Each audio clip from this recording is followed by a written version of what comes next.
For a long time, I thought wearing my cross every day made me safe, but I never expected to die because I trusted it more than him. My name is Maggie Ellsworth. Most folks just call me Maggie.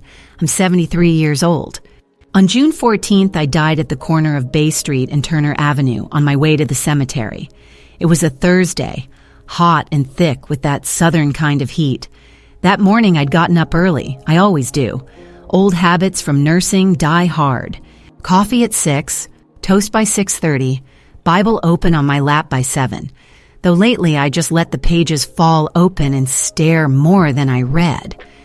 The house was quiet, same as always. You could hear the walls breathe if you sat still long enough. I still live in the same creaky Victorian home Thomas and I bought in 1972. There's lace curtains in the windows, a chipped tea kettle that still whistles, and a row of hymn books stacked like bricks on the side table.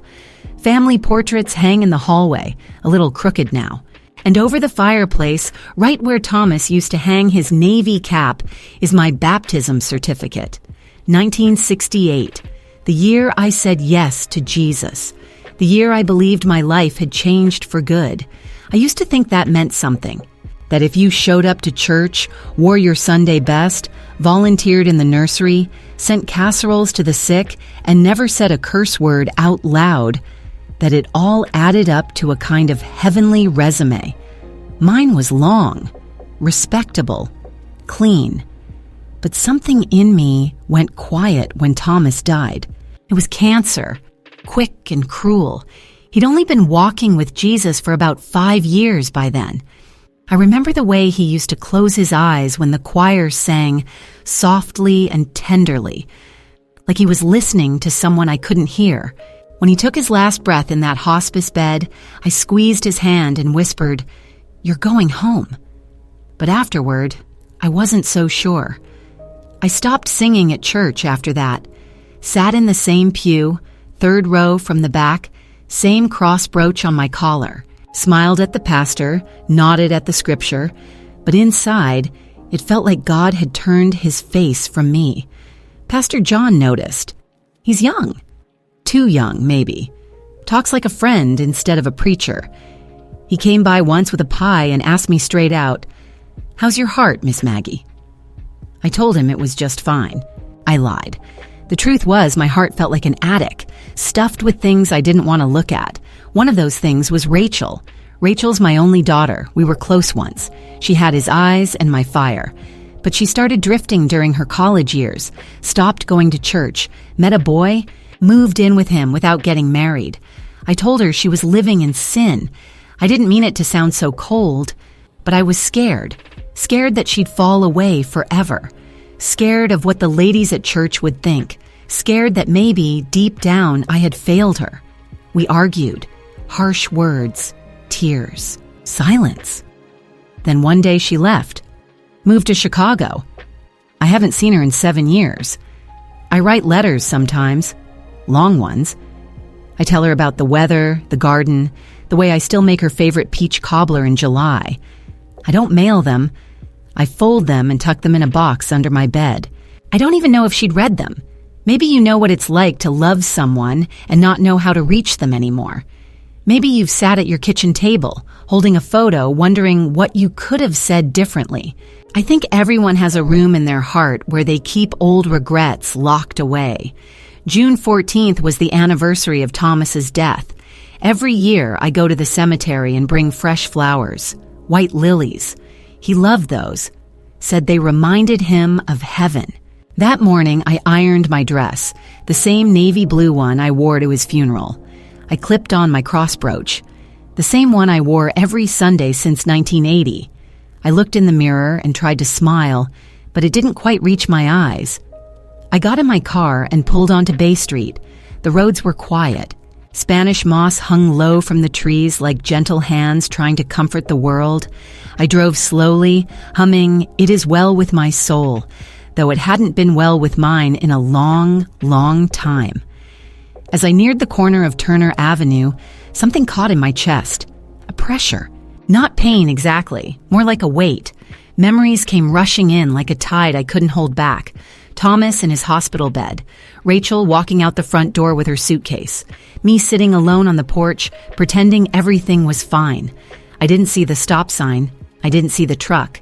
All I remember is the sound of glass, the crunch of metal, and the feeling of time stretching like a slow-motion movie. And then, black. Not empty, not scary, just black. Like closing your eyes underwater. But even in that darkness, I felt something stirring. Like someone had entered the room. Only, I wasn't in a room. Sometimes I think we live most of our lives on the surface. We do what's expected. We say the right things, wear the right clothes, sit in the right pew, and all the while something deep inside of us aches for more. More than religion, more than respectability, more than being known as a good woman. I was a good woman. I paid my tithes, baked cookies for the church fair, wore modest skirts and wrote thank you notes. But I couldn't say I knew joy, or peace, or real intimacy with God. What I knew was performance. What I feared was being exposed. Even now, telling you this, I feel like I'm peeling back skin I've kept hidden for years. But something happened after that crash, something that changed me in a way church never could, and it began in a field where time stood still. At first, there was nothing. No pain, no flashing lights, no voices, just stillness. I don't know how long I was in that space, if time even existed there, but it was like floating in a quiet room with the door closed and the world hushed outside. I wasn't cold. I wasn't afraid. I wasn't even sure if I was me anymore. Then, something changed. I felt a shift like when you're lying in bed and suddenly realize you're dreaming. I opened my eyes, or whatever eyes I had, and found myself standing in the middle of a field. It stretched farther than I could see. Tall, soft grass shimmered like gold, not just from sunlight, but from something deeper, like the ground itself was alive with light. The air didn't move, but it held me. Not like wind, more like a gentle embrace. Every part of me felt light, as if the heaviness of the world had been peeled away. The fear came next, not the kind that makes you scream or run. This was quieter, a trembling inside, like I'd just entered a holy place in muddy shoes. Where am I? What is this? I turned slowly, expecting to see someone, a nurse maybe, a medic, a stranger explaining what had happened, but there were no sirens, no crash, no blood, just the field, and a soft glow in the distance, like dawn stretching across the sky. I took a step forward and noticed something strange. My feet didn't press into the grass. I wasn't sinking. I wasn't even touching the ground, not really. I moved like a thought, quiet, smooth, without effort. Then I saw her, me, lying crumpled beside the twisted metal of my car. Paramedics crouched over my body. A young officer tried to wave traffic away. A woman in a red sweater clasped her hands, praying. And there I was, still, pale, mouth slightly open. Crossbrooch cracked and bent. I wanted to scream, "I'm right here!" But no sound came out. My body didn't turn. No one looked up, because I wasn't there anymore. I hovered above them, heart pounding, or at least what used to be my heart. I could still feel things, memories, emotions, but not the old aches, not the weight in my knees, or the tightness in my chest, or the lonely chill that used to settle in my bones every night at bedtime. I looked at myself and didn't feel horror. I felt sorrow. And then I felt release.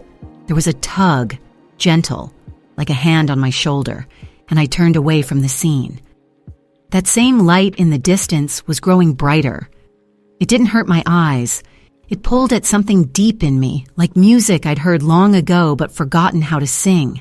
I started moving toward it, though I wasn't walking. I just wanted it, and I was going. The field gave way to something even more beautiful. Trees with silver leaves that whispered without wind, a river that looked like glass, running uphill and downhill at the same time, colors I'd never seen on Earth. Sounds that felt more like emotions than notes, joy humming, peace breathing, and somewhere in all of that, laughter. Real laughter. The kind you only hear in children or old friends who haven't seen each other in years. It wasn't loud. It wasn't even near. But it filled me up like sunlight fills a cold room. I don't know how long I drifted through that place. Time didn't tick. It bloomed. And with every moment, my fear melted. I wasn't just not afraid. I felt safe. Known. Loved.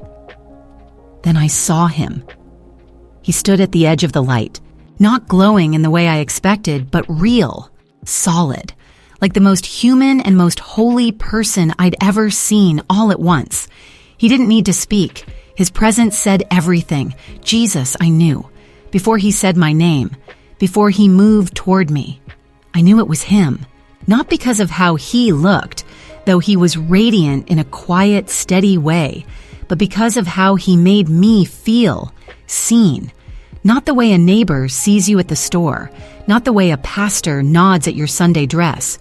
This was deeper. He saw me, the girl who ran barefoot through Georgia mud, the teenager who doubted her worth, the wife who stayed strong while breaking inside, the mother who wrote letters she never sent. He saw it all, and he didn't flinch. I fell to my knees, though I didn't have knees the way I used to. I folded into myself like a weeping child, not because I was scared, but because his love undid me. It reached every corner I'd boarded up, every place I thought I had to keep clean before anyone could come in. I wept. I don't mean tears sliding down politely. I mean sobbing. The deep, aching kind. All the guilt, the pride, the pretending. It poured out like rain from a full cloud, and he let me cry. He didn't interrupt. He didn't correct. He didn't say, "You should have known better."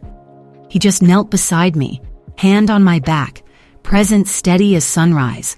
And when I finally looked up, breath catching in my throat, he spoke my name, Maggie. Not Margaret, not Miss Ellsworth, not ma'am.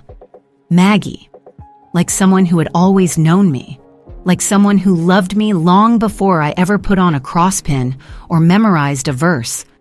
I wanted to stay there forever. Maybe you know that feeling. When you've been carrying something heavy for so long, you forget what light feels like. Then someone comes along and lifts it from your shoulders, and you wonder how you ever walked that way. That's what it was like. Every lie I believed about myself, gone. Every rule I thought would save me, faded. Only love remained, pure, bright, steady love.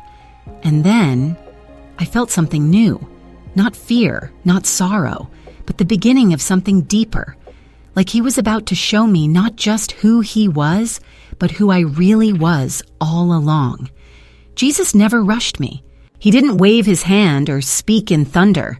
He just sat beside me in that glowing field as if we had all the time in the world. And maybe we did. Time didn't feel like it did back on earth. There were no ticking clocks, no heavy minutes to carry, just presence, just him. His eyes held mine, not in judgment, but in knowing. Deep, quiet knowing. The kind that says, I see every part of you and I'm still right here. I had so many things I wanted to say. Apologies, questions, excuses. But when I opened my mouth, nothing came out. Just a shaky breath and a single whisper. I thought I was doing it right. He nodded, gently. I know, Maggie. That's all he said, but it was like a floodgate broke inside me. I went to church every Sunday, I said, my voice cracking. I raised Rachel in the Word. I served in the kitchen. I sent cards to the sick. I know, he repeated softly. I wore that cross every day, I said, feeling the ache in my chest. I prayed before meals. I kept the house clean. I never missed Easter service. I thought that meant I was good. Jesus reached out and I felt his hand wrap around mine. Not like light, not like fire, just warmth. Steady, unshaking warmth. You were trying, Maggie, he said, but you were afraid. I blinked. Afraid of what? He looked out across the field where golden grass bent without wind. Afraid to be known, afraid to feel pain, afraid to be wrong. So you clung to order, to rules, to reputation. That hit me like a soft blow to the chest. You served others, he said, but kept your heart guarded. You helped the broken, but judged their choices. You loved your daughter, but let your pride speak louder than your love. Tears slipped down my cheeks again. I didn't mean to, I whispered. I didn't know how to reach her. And I was scared I'd lose her to the world. Jesus turned to me. His voice didn't rise. His eyes didn't harden. And so, you lost her to silence. I covered my face. The shame felt sharp at first, but it melted in his presence. He didn't shame me to wound me. He was uncovering the infection so healing could begin. Rachel cried out for you, Maggie, he said, in her room on lonely nights, in moments of doubt. She needed a mother's arms, not a warning. She needed grace. I sobbed. It wasn't anger. It wasn't even regret.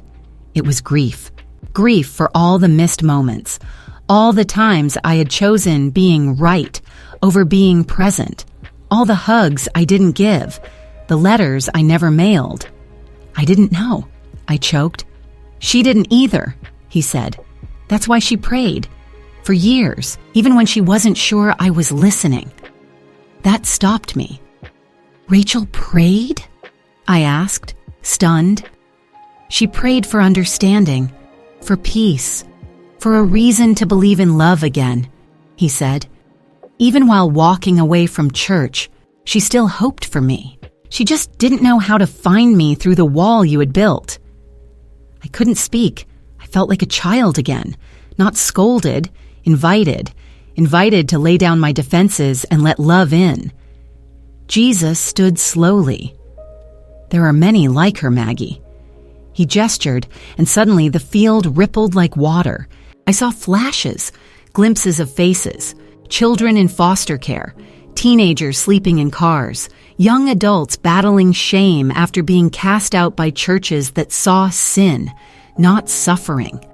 They are my children too, he said. Each face lit up with longing. Some had tattoos. Some were dressed in ways I would have once judged. Some looked hard. Some looked lost. But their eyes were searching for the same love that had just undone me. This is the world I love, Jesus said. The broken, the angry, the ashamed, the misjudged, the ones who learned to hide because the people who said God is love made them feel unloved. I felt something stir inside me, a quiet flame. They don't need louder sermons, he continued. They need gentler hearts, hearts willing to listen, to sit in the mess, to carry my love where churches have built fences instead of tables. I thought of my pew, how I sat in it for 40 years, never once inviting a stranger to sit beside me. I thought of Rachel's empty chair at Christmas, the way I always set the table without it, as if my hope had given up. But I'm old, I whispered. I don't know how to reach them now. I've missed so much. Jesus smiled. You still have breath. That means you still have purpose. He stepped closer. You know what it's like to wear faith like armor. You know what it's like to hide pain behind good behavior. There are others, many others, who need to hear that I don't love perfect people.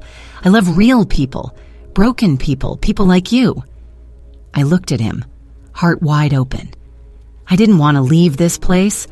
I didn't want to step back into that old house, that old pain. I don't want to go back, I admitted. I finally feel whole here, safe, seen. He nodded, as if he'd heard those words 1,000 times before. I know, he said gently, but someone has to go tell them. Someone has to go first. Someone has to speak love where pride once stood. I hesitated. What if I mess it up again? Jesus smiled, and in that smile I saw every failure already forgiven. Then I'll help you start again. I looked out at the field, at the faces, at the light. And then I thought of Rachel. Not as a daughter I lost, but as a daughter I could still love, with grace, not control, with presence, not pressure. I turned back to Jesus. Will she listen? She'll feel it, he said. Love always leaves a mark, even when it's late. I closed my eyes. A soft wind pressed against my back. The field began to shimmer brighter, and the warmth of his presence wrapped around me one last time. I don't want to forget this, I whispered. You won't, he said, not if you live it. And with that, the light swelled, and I began to fall. I woke up to the sound of beeping, harsh, steady, unnatural. Then came the pain, sharp, like being dragged back through a keyhole that didn't quite fit me anymore. My eyes fluttered open. Fluorescent lights, the smell of antiseptic. A nurse murmuring something I couldn't quite understand. Machines chirping like impatient birds. I blinked, disoriented, and for a moment I felt a wave of panic rise in me. Where was the field? Where was the warmth? Where was he? My chest ached, not from injury, but from the hollow space where his presence had been. The memory of Jesus' touch still lingered, like the smell of lilacs after a storm. I wanted to go back. Oh, how I wanted to go back. Tears slid down the sides of my face, silent, slow. I felt the grief of leaving something perfect, but also the faint glow of purpose still burning inside me. I remember, I whispered to no one. I don't know how long I was in the hospital. Days blurred. Nurses came and went. The pastor visited. Doctors spoke in hushed tones. But through the pain, one thing was clear. I was not the same woman who had driven down Bay Street that day. I had returned. And now, I had work to do. The first thing I did after I got home was walk to the box under my bed. The letters were still there. Dozens of them. Old paper. Faded ink. Tears stained on more than one. I sat down with them in my lap and cried like I hadn't cried in years. Then I picked the one, dated Christmas 2022, the one where I'd written, I don't know if you'll ever forgive me, but I miss you every day. I mailed it. 3 days later, Rachel called. Her voice trembled when she said, Hi, Mom. And all I could do was whisper, Thank you, Jesus. We talked for 3 hours that day. She didn't yell. I didn't defend. We just listened. She told me about the years she spent wondering if I loved her or just tolerated her. I told her I had been scared, of her choices, of what people would think, of not knowing how to fix what I'd broken. I didn't try to explain. I just told her I was sorry. I've changed, sweetheart, I said softly. I met Jesus, really met him, and he showed me who I've been and who I can still become. We've talked every week since. She even came down to Savannah last month. We sat on the porch swing and drank sweet tea like we used to when she was little. I held her hand like it was the first time in decades, because in a way, it was. My house feels different now. It's the same old place, the same hymn books on the shelf, the same chipped tea kettle, but something's shifted. I used to keep things neat, polished, proper. Now, I care more about who sits at my table than what's on it. I opened the guest room again, not just for Rachel, but for anyone who needs rest. A girl from church who's pregnant and scared. A boy down the street who sleeps in his car some nights. Pastor John sends them my way sometimes, not because I have answers, but because I finally have space. In my home, in my heart. My priorities, they've changed. I used to fill my days with tasks, volunteering, tidying, planning, staying busy, so I didn't have to feel anything too deeply. Now, I slow down. I look people in the eyes. I ask, how's your heart?